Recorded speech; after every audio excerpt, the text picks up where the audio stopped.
Hello, and welcome to day 6 of our reflection for Holy Week, the Tears of Holy Week. And today we need another one of our teardrops.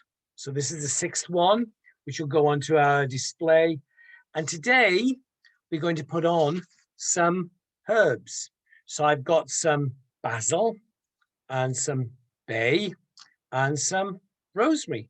And we can pop those onto our teardrop, like so, and then they can go with the other 5 teardrops. And this week we had on Monday, we had the palm cross for Jesus' entry into Jerusalem. Tuesday, we had the bread roll representing Jesus as the bread of life. Wednesday, we had the 30 coins, which represented those given to Judas, who betrayed Jesus. On Maundy Thursday, with the towel and the soap to remind us of the washing on the feet. Good Friday, we had the thorns for the crown of thorns, the nails that nailed Jesus to the cross, and the purple cloth representing royalty and regal life. And today we've got our herbs. Now we have to think about, well, what would we do on Easter Saturday? Well, I can imagine a lot of us with church, we'll be in church, cleaning it, ready for Easter Sunday, when we have a joyous time. So flower decorating, flower arranging will be going on, making sure the Paschal candles there, ready for its blessing. So there's lots going on in church. And at home, in our own life, might be popping down to the corner shop or the supermarket to get that last Easter egg what we've forgotten to buy for one of our friends or one of our families. So we are busy on Easter Saturday. Now, in Jesus's time, can we imagine what the women were doing? They went out, they were collecting herbs. They were collecting herbs so people they could be prepared for Easter Sunday when they were going to go to the tomb to prepare Jesus's body with the spices and the herbs. So we have to think about that. But for the disciples, I would imagine it would have been a long day, not knowing what to do, where to go, how they were going to manage.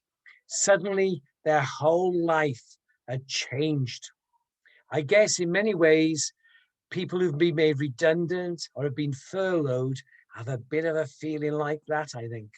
Their jobs had relied on Jesus. Now he had been crucified and buried in the tomb. So they had lost their leader, their jobs, and they grieved for their friend.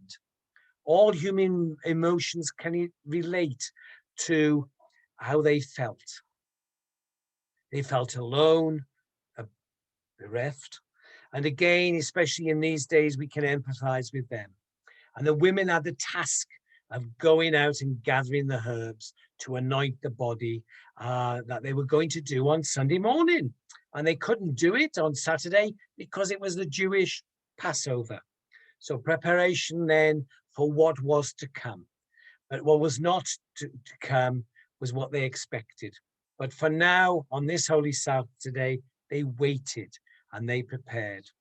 So our herbs, spices, perfume remind us of the waiting to prepare Jesus's body. So let's have a little think of a reflection for our Lenten journey. Together and alone, we set out on our Lenten journey. We set out as one. We have traveled, we still travel to places we are not happy with, to places we are not comfortable with, to places that hurt us, to places that challenge us. We have traveled, still we travel, to places that settle and sustain us, to places that cocoon us, to places that release us. We have traveled and we still travel alone and apart, together and as one. We have traveled, still we have traveled happy. The closing prayer. May the tears of today be the balm of the pains of yesterday. May the tears of tomorrow be the cleansing of memories.